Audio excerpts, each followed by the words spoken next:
Welcome back to Dark Knights. We left off after having to make a decision. I'd rather not get dragged to hell by Blaze, so we're gonna pick Kaichi. Distracting Kaichi would probably be easier since I know him better. The easiest prediction is that the exits are blocked. I can try and maybe bump into one of the guys. After a short while, I almost reached the exit but no one's there. I choose to go in a different direction and notice someone waiting. To my relief, it's Kaichi. We make eye contact, but he doesn't try to grab or run for me. I approach him slowly. Hey Kaichi, could you let me through? He answers with a simple nod and averts his gaze. That was too easy. Seems like he allows me to leave, but not Corrado. We continue to stand for a while, neither of us budging. I guess he is staying here the whole night. Mission accomplished? No, I have to distract him for Corrado. I need to make sure he stays here. Are you waiting for someone? No, I'm just admiring the hallway. Sarcasm in his voice is clear, even though he looks different. He's still the same Kaichi. I wonder why he isn't walking around. Did I remember Blaze mentioning his poor tracking skills? It makes sense for him to stay in one spot. He leans against the wall and crosses his arms, probably bored of waiting. Glancing at me again, he speaks in a relaxed tone. Why don't you go home? I'm waiting for someone too? Who might that be? Someone. Did you know that I can read minds? You must be kidding. If you plan to escape with a guy, it's a worthless endeavor. I've locked all the exits and you two won't win this game. Someone's confident. No one escapes death, everyone has to face it someday. I don't understand why you people look at it as a horrible thing. Death is sort of taboo, you know. It's not something I look forward to. Kaichi closes his eyes and makes no further comments. Since you're after him, what kind of crime did he commit to deserve this? You don't need to know. Why not? Stop being so annoying, little girl. I can't simply reveal someone's history. People deserve some privacy, you know. You already know too much. Calling me little when you barely reached up to my shoulder in your tiny form. He twitches his eyes and moves closer. Standing close, I can see how tall he really is. When he bows down and speaks in a mocking tone, I take a step back. Suddenly not so mighty anymore? His tail sweeps around as he rubs his chin. Looking amused. I do not know what he is thinking, but it seems I have all of his attention right now.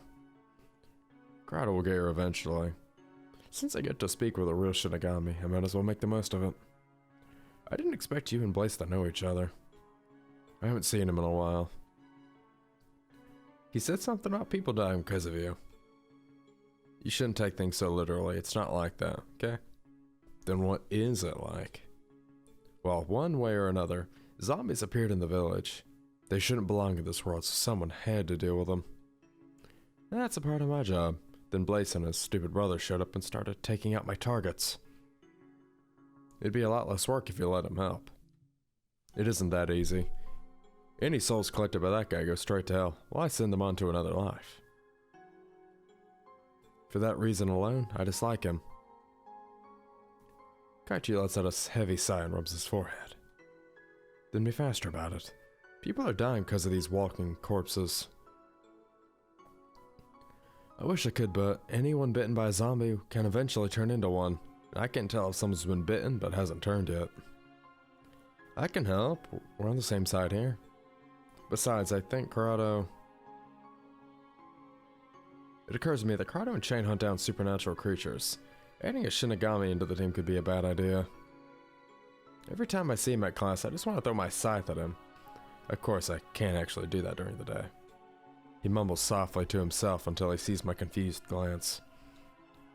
It's not related to the job, but more of a personal thing. Believe it or not, I used to be human, right until Corrado got me killed. I've been looking for a chance at revenge ever since. How is it his fault? I was just passing by when a creature he was fighting stabbed me, and he kept running. He was supposed to be my friend, yet he just left me there to bleed out. Kaichi's voice cracks with emotion as he speaks. It doesn't sound like he meant to hurt you. Does it matter what he meant to do? I meant to return books to a friend that day, but because of him, I didn't live long enough to do it. It doesn't sound like there was anything he could do. I doubt he wanted to leave you there. My voice falters at the end of the sentence when he's getting even more moody. Did I go too far? I was only trying to distract him, but it seemed to be making him agitated instead. To be honest, it's not my place to speak in the first place. At that moment, I hear a familiar voice calling my name. Turning around, I see Corrado approaching us, though I'm not sure whether to be happy about it or not. He has a strained expression. He probably heard our conversation. Why would he be making a face like that? If Kaichi was telling the truth. Heh, you took your time getting here. Kaichi's lip form a devilish smile as he shifts his attention to him. I step aside a little worried about what's gonna happen. Where's Blaze? He's gone for a while, but it's not important right now. I was more worried about your safety. Maybe you should go. Kaichi is... You're not getting away this time, Corrado. Kaichi immediately throws a scythe at him. I'm shocked by his quick movement, but Corrado manages to dodge. The scythe unexpectedly swings around like a boomerang, and the blade stabs itself in his back. He clenches his teeth, trying not to scream. I'm surprised you aren't defending yourself. Perhaps you realize you deserve it. Kaichi, stop this. What's the point of fighting over the past? Perhaps I have an option. As if I can escape my own memories. Blood in your hands is a very beautiful color to remember. Don't tell me you've forgotten all about it. I wish I could forget. I never thought I'd see you again, Tenchi. Kaichi calls back his weapon and I stiffen when I see it dripping with blood. Corrado falls to his knees. I run towards Corrado to help him, but at that moment Kaichi grabs my arms and twists it behind my back. Corrado becomes frantic the moment Kaichi touches me. Wait, she hasn't nothing to do with this. Kaichi leans forward to look at me and then back at him. So that's how it is. Wait, we aren't... Let's make this more interesting. Either you accept your punishment, or I'll punish Miyako instead. Don't listen to him, Corrado. After my shout, Kaichi brushes a few strands of hair away from my neck. Try not to move too much, I wouldn't want to hurt you by accident. Oh, where his eyes always red. I attempt to break free from his grip, but he holds me tighter. I'll do whatever you want. Suddenly, invisible force sends Corrado flying back as if he's hit by something. His body loudly slams against a wall. Corrado still manages to stand up. Drops of blood start to pool on the floor below him. I worry if the wound in his back got worse. He rubs his head and takes a few deep breaths before glancing in our direction. There's a fierce look in his eyes. This is nothing. I've barely even begun. Kaichi shoves me back away from the fight. I would accept the beating as my punishment, but Miyako's right. This isn't the right outlet for your grudge. This is only between us. Corrado raises a hand and multiple magic circles appear in the air in front of him. In a split second, rapid beams of light burst from the circles, going straight for Kaichi. The light is so bright it almost blinds me, but Kaichi looks annoyed. His scythe materializes in his hands to show he's prepared to block. Now that he's distracted by the attack, I quickly run to Corrado and put an arm around his waist to support him. Kaichi's scoffing echoes down the hallway. He steps towards us with a scythe. Resorting to cheap tricks now, coward? You can't escape this time. Even if I don't finish you off here, I'll catch up to you sooner or later. You're wasting your time on me. There are things you should be more concerned about. The zombie's already been taken care of. I have plenty of time to take care of you. I never thought Kaichi hid these feelings within his heart. Looks like a different person now. Miyako, you should escape while I distract him. We're escaping together. Dragging a wounded person around will slow you down. Or he might take you hostage again. Don't be stubborn in a situation like this. Before he can say anything else, I start to run, pulling him with me. Listen, I might have an idea. Do you have anything I could use to ward him off? Yeah, but... Good, give it to me. He stares at me for a moment before pushing a few charms into my hand. Just throw them and they'll put up a temporary barrier. Let me distract him. Be safe, Miyako. I explain my plan and we split up at the nearest corner. As expected, Kaichi goes after Kurata. Adrenaline shoots through my veins as I run down the hallways. With my head clear, I can easily navigate the building.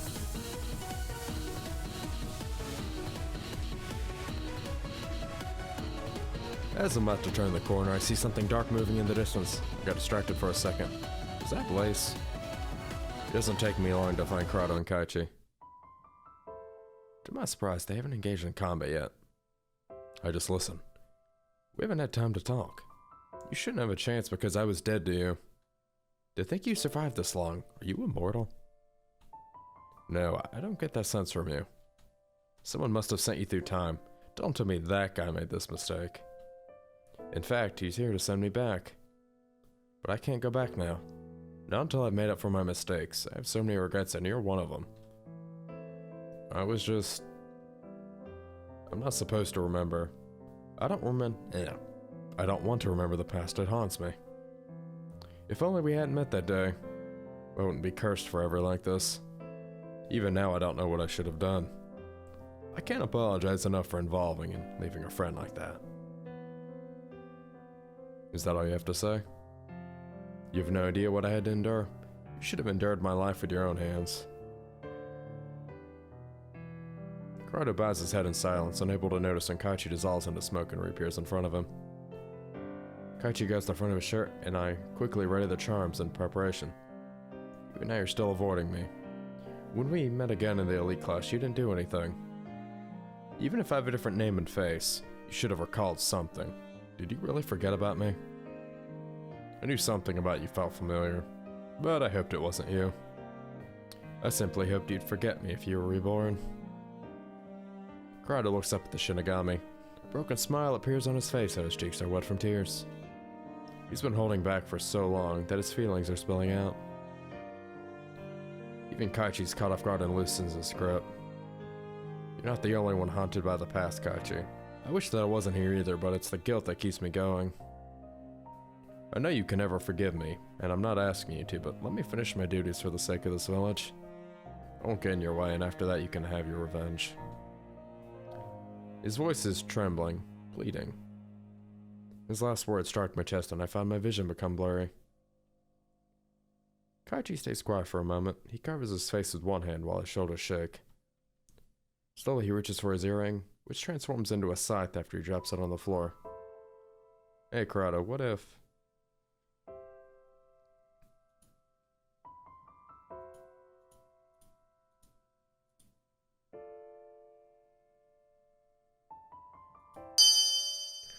Hold the charms tightly and stay still. I want to see what happens first. Kaichi rests his weapon on the ground and raises his chin. You know, you're kind of pathetic. What? I can't believe I was so excited by killing you. I can't do it now with you sobbing like that. It would just be sad.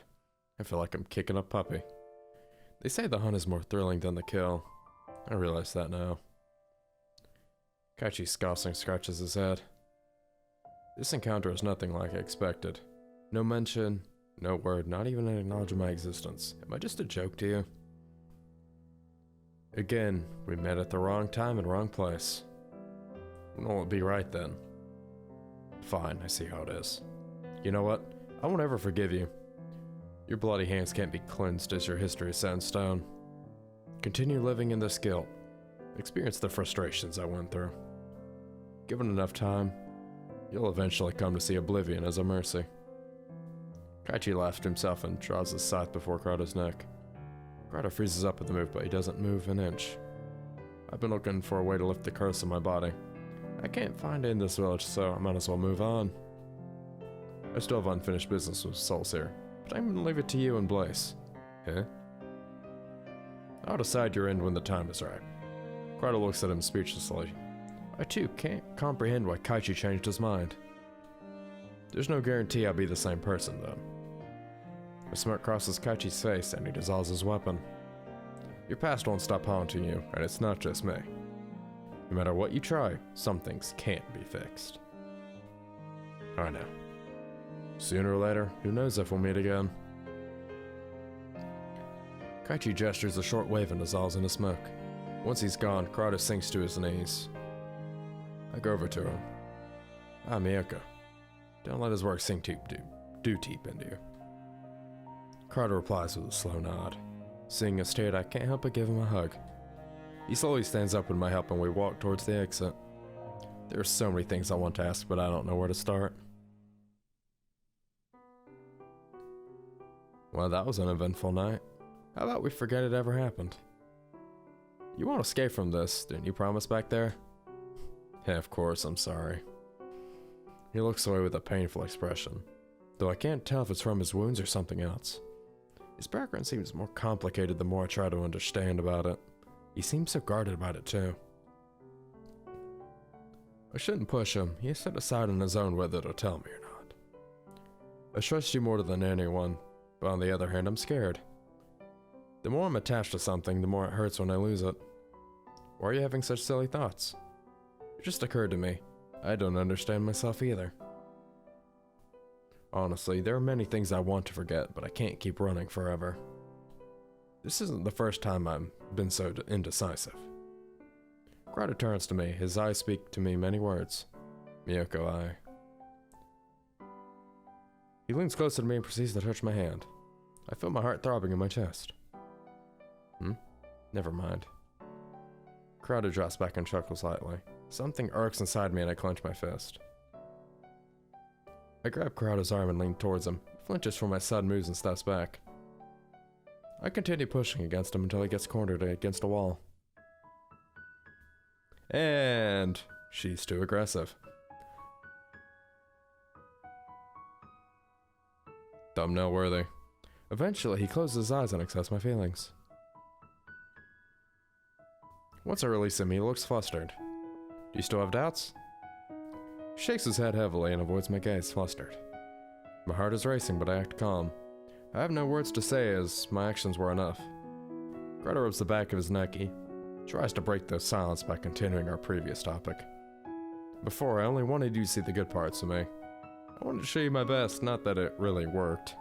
I kept my distance because I was afraid of what you think of me. But it ended up making you more suspicious of me, didn't it? You won't explain a thing when I ask what you are up to. You're way too secretive. What is the worst that could happen if you told me? It feels like you'll abandon me.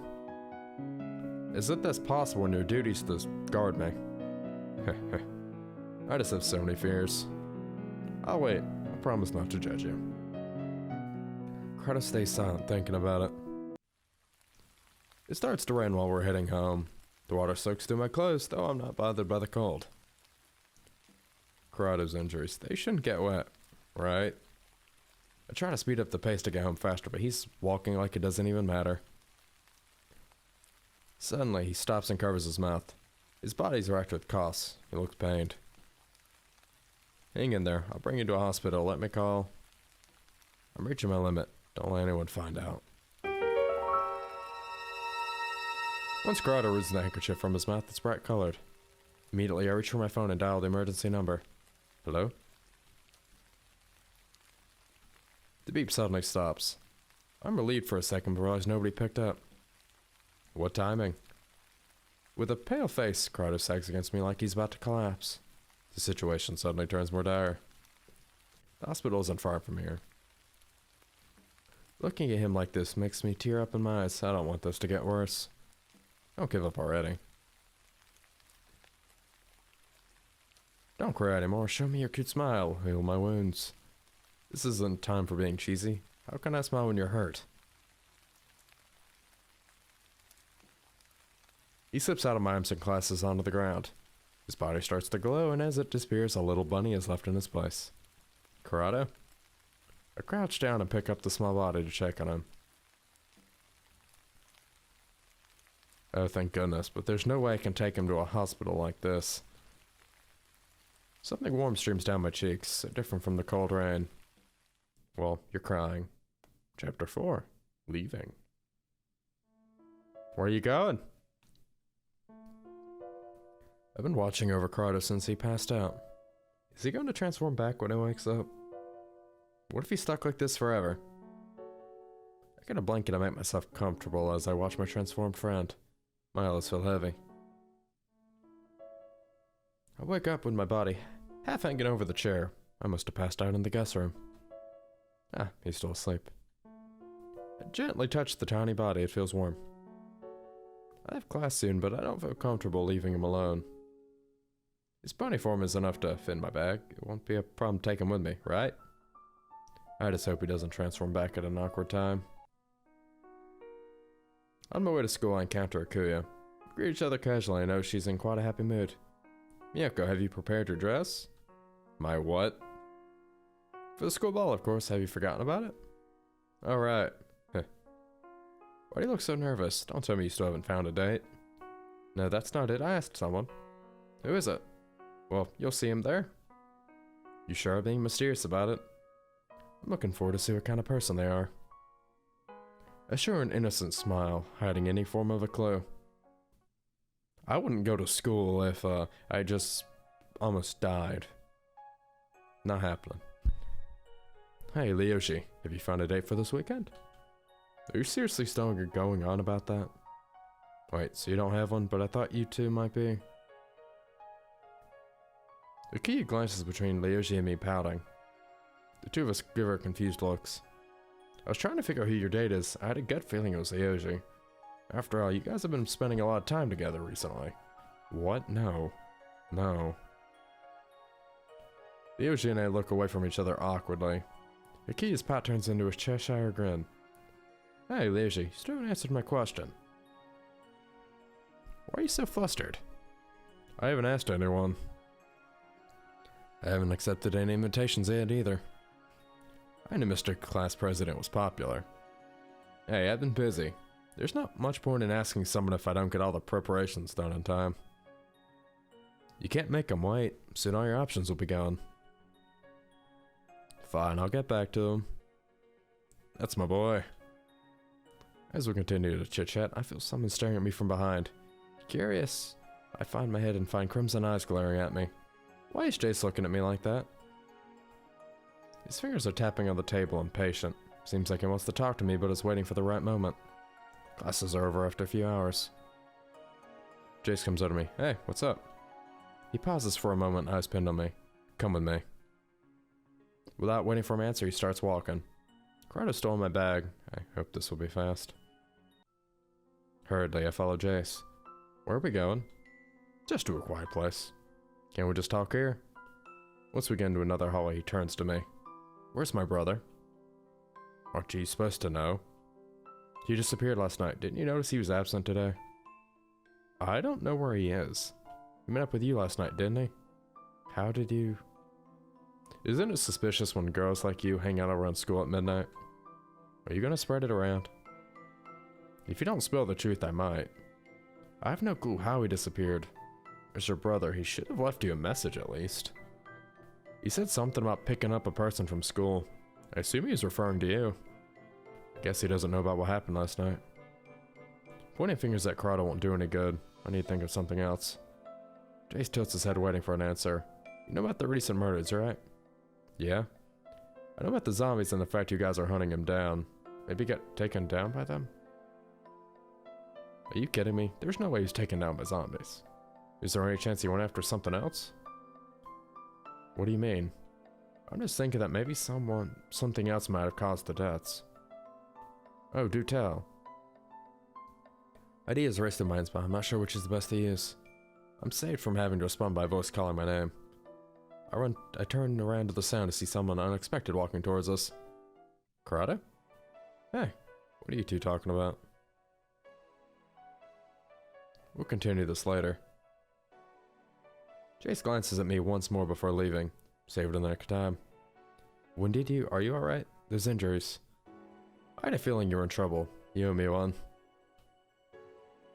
He brings his hand to his mouth and starts coughing. To support himself, he leans against the wall. A moment ago, he just put on a tough act. Carl lets out a deep breath and gives a reassuring smile before speaking again. Jace suspects you for Blaze's disappearance, right? I don't even know what happened. You could have just blamed me for it. You didn't really kill him, did you? No, how to put this? He's not dead, just gone for a while. I can give you the details later, but I need... He turns back into his bunny form. I forgot the little bunny and stuff inside my jacket. Miyoko? What are you doing there, kneeling down? Pets are prohibited at school. If he finds out, there's no telling what he'd do. I lost my hairpin. Wait, now want me to help me search. But I found it. Be careful next time and don't go wandering around by yourself. Hearing so many things going on in the news, I worry about you guys. I'm doing well, but thank you. Please excuse me. I returned to my classroom and grabbed my bag before going home. Occasionally, I pull my jacket open to check on Corrado. He seems to be in a peaceful sleep. Silly bunny, always worrying me. Don't think you're getting off easy because you're asleep. You have a lot to explain.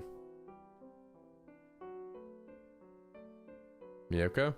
I'm looking for Corrado. I went to your place early, but he wasn't there. Is he some kind of stalker? So, do you need him for something? Yes. I can deliver a message if you'd like. No, otherwise I would have done so. What are you looking at? You know, I haven't seen Corrado and don't worry. Have a good day. I try to keep my composure as I walk away. Once I reach home, I take Corrado out from my jacket. He quickly jumps out of my arms and I give him an annoyed look. Can you not move so much? Chain might kill you once he discovers. The little bunny averts his eyes and rubs his face. Hey, I'm talking to you. He keeps ignoring me and hops away to the living room. Suddenly, deeply, I go after him. Corrado is now on the couch, already turned back to his normal self. When I raise me, he buries his face into his palms. You have no idea how I felt. I mean, when I was that close, I could feel your... I tackle him on the floor. I wasn't gonna say anything weird. He gazes up at me while I blush across his face. I'm gonna leave off here because this is awkward as crap. Corrado's about to get beaten up. I hope you guys have enjoyed today's video. If you did, don't forget the like button, comment, subscribe, and I'll see you in the next one. As always, goodbye.